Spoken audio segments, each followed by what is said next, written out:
al celebrar en la Cámara de Diputados, con sesión solemne, el bicentenario del primer Congreso Constitucional de 1824, la narcodiputada Margarita Zavala, del Narco Partido Acción Nacional, destacó demagoga y tartamuda la importancia histórica de la Constitución de 1824, subrayando que sentó las bases del federalismo mexicano y defendió la autonomía de los estados.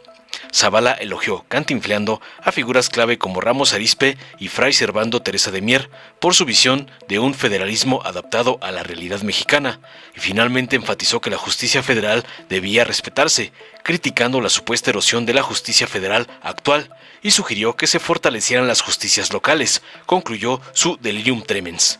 Tras oír las falacias y sandeces de la esposa del Borolas y gata del señor X, el diputado Reginaldo Sandoval del PT enmarcó su intervención en el contexto de la Cuarta Transformación, resaltando tajante que la Constitución de 1824 estableció el sistema federal y representativo que hoy conocemos. Afirmó contundente que el país está en un proceso de cambio similar al que vivió en el pasado y apoyó la necesidad de una nueva constitución que refleje los ideales de justicia e igualdad. Finalmente celebró el avance revolucionario de permitir que los mexicanos elijan a sus juzgadores, calificándolo como un logro fundamental en el proceso de transformación nacional. Concluyó para destrozar los tartamudeos de la Margarinflas. Veamos enseguida cómo la esposa del Borolas es ridiculizada por Reginaldo, el compa de Noroña, por atacar la reforma judicial con cualquier pretexto, como le ordenó su padrote, el narcoampón Claudio X. Presidente, quisiera que la Secretaría me leyera el último párrafo de la exposición de motivos de la Constitución de 1824. Se concede su solicitud de moción de ilustración. Por favor, Secretaría, haga lectura de lo solicitado por la diputada Zavala. Párrafo de la exposición de motivos de la Constitución Federal de los Estados Unidos Mexicanos de 1824. 4 de octubre de 1824. La Europa y el resto de la América tienen fijas sus miradas sobre nosotros. El honor nacional está altamente comprometido en la conducta que observamos. Si nos desviamos de la senda constitucional, si no tenemos el más sagrado de nuestros deberes, mantener el orden y observar escrupulosamente las leyes que comprende el nuevo código, si no concurrimos a salvar este depósito y lo ponemos a cubierto de los ataques de los malvados, mexicanos seremos en adelante desgraciados, sin haber sido antes más dichosos. Legaremos a nuestros hijos la miseria, la guerra y la esclavitud, y a nosotros no quedará recurso sino escoger entre la espada de Catón y los tristes destinos de los hidalgos, de los Minas y Morelos. Muchas gracias. Con su venia, presidente. Señoras y señores diputados y diputadas, representantes a un Congreso que desde hace 20 décadas ha sido o ha debido ser el de la Unión.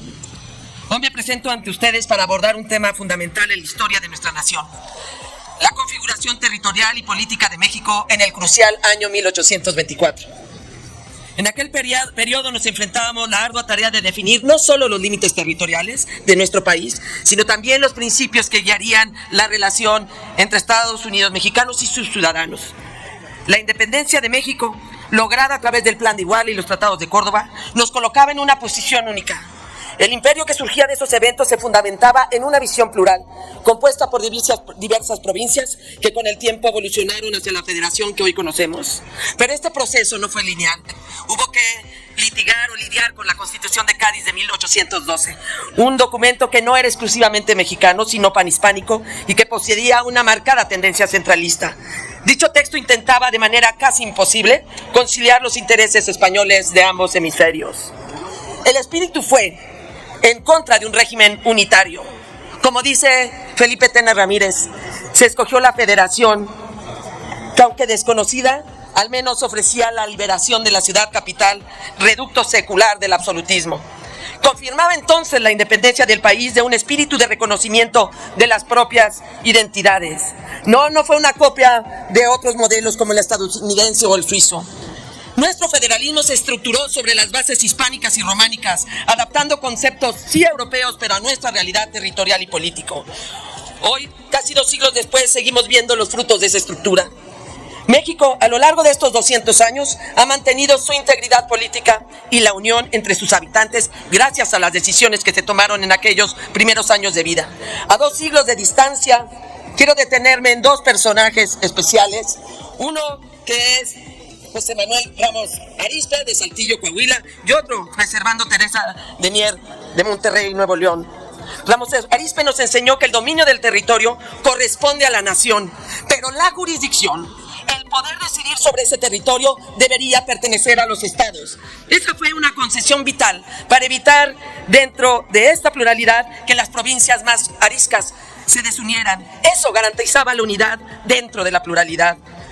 1824 trataba, por ejemplo, al presidente de la República como el presidente de la Unión, de la Federación, de los Estados Unidos de México. Los estados no eran simples partes de la Federación, no estaban subordinados, sino con plena jurisdicción sobre asuntos internos. Una característica que todavía hoy debería ser siendo uno de los pilares de nuestra organización política. Hoy, que con saña se debilita la justicia federal en el ámbito constitucional, quizá ha llegado el momento de volver los ojos a las justicias locales, más sólidas y autónomas, como lo señaló el padre Arizpe. Fray Servando Teresa de Mier, con su formación religiosa y su experiencia como defensor de las ideas independentistas, fue uno de los principales críticos de las influencias que venían de Cádiz. En sus discursos, particularmente el de las profecías, Fray Servando dejó claro que el futuro de México no podía construirse sobre bases ilusorias ni antirrepublicanas.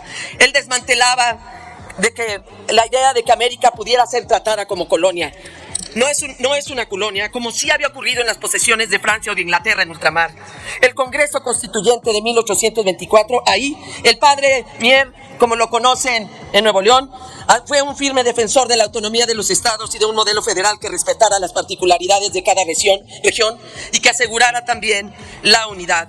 Una federación, sí, que aunque unida no debería uniformar la diversidad territorial y cultural del país. Mencionó en su discurso que México debería constituirse como una república. Y al rendirse homenaje a él, a Fray Servando Teresa de Mier, a Ramos Arizpe y al afán constituyente de 1824, no solo recordamos a los grandes arquitectos de nuestra nación, sino también a los hombres cuya valentía y visión nos dejaron una lección imborrable. La unión de México no se logra a través de la imposición, sino a través del respeto mutuo, a través de la construcción conjunta de un proyecto de nación inclusivo y plural, sin exclusiones, sin ridiculizaciones, sin descalificar o incluso ese México, ese proyecto de nación que no puede impedir el diálogo impostergable y republicano al que nos invitan a reflexionar los constituyentes de 1824. Muchas gracias. Con su permiso, presidente. El 4 de octubre de 1824 entró en vigor la primera Constitución de los Estados Unidos mexicanos, la primera del México independiente y en la que se estableció el sistema político federal bajo la figura de una república representativa, popular y federal. Estuvo influida por la Constitución de Cádiz, la Constitución de los Estados Unidos de América y el Decreto Constitucional para la Libertad de la América Mexicana de 1814. Ahí nació esta patria, ahí nació esta nación, después del proceso de lucha revolucionaria y armada para lograr nuestra independencia. A 200 años de este histórico acontecimiento, estamos ahora en la ruta de una cuarta transformación. Ahí se dio el avance de la primera y ahí nació también lo que hoy tenemos de las dos visiones de nación y las dos visiones de patria.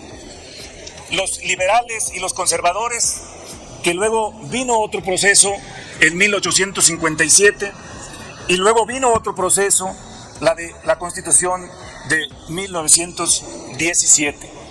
Ahora nosotros como grupo parlamentario, como fuerza política, hemos planteado que la cuarta transformación debe terminar en una nueva Constitución. Estamos en esa discusión aceptando con el presidente Andrés Manuel López Obrador que íbamos a una transformación profunda, pero que ahora esta revolución era pacífica y que de esa lógica debiéramos de ir por lo menos a recuperar a plenitud la Constitución de 1917, que es la que está vigente y es la que seguimos empujando. Pero miren lo que acaba de acontecer. que todo México está feliz, está contento, porque no hay duda que el proceso de transformación profunda en la ruta de recuperar el contenido a plenitud de la Constitución de 1917, ahora con el empuje también de la reforma constitucional de 2014, que pone en el centro los derechos humanos. Y vamos en esa dirección, y este acontecimiento que ha sucedido de que por primera vez en 200 años una mujer presida el Ejecutivo de esta nación, que nació en la Constitución de 1824, la división de poderes. Un acontecimiento más que por primera vez, y esto es un ejemplo para el mundo, de que los mexicanos iremos a las urnas para elegir a nuestros juzgadores. Ese es un avance y un paso verdaderamente trascendente, revolucionario y transformador en nuestra patria.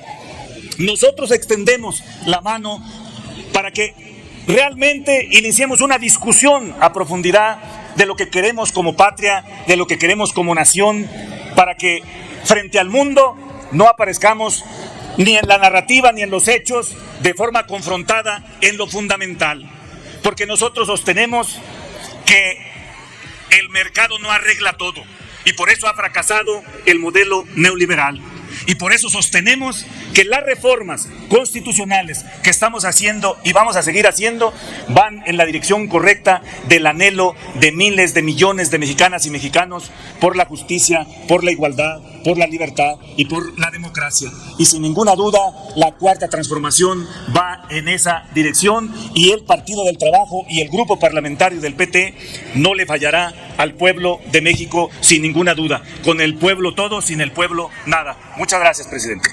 Dale en me gusta, suscríbete, activa la campanita y compártelo para que más gente lo vea.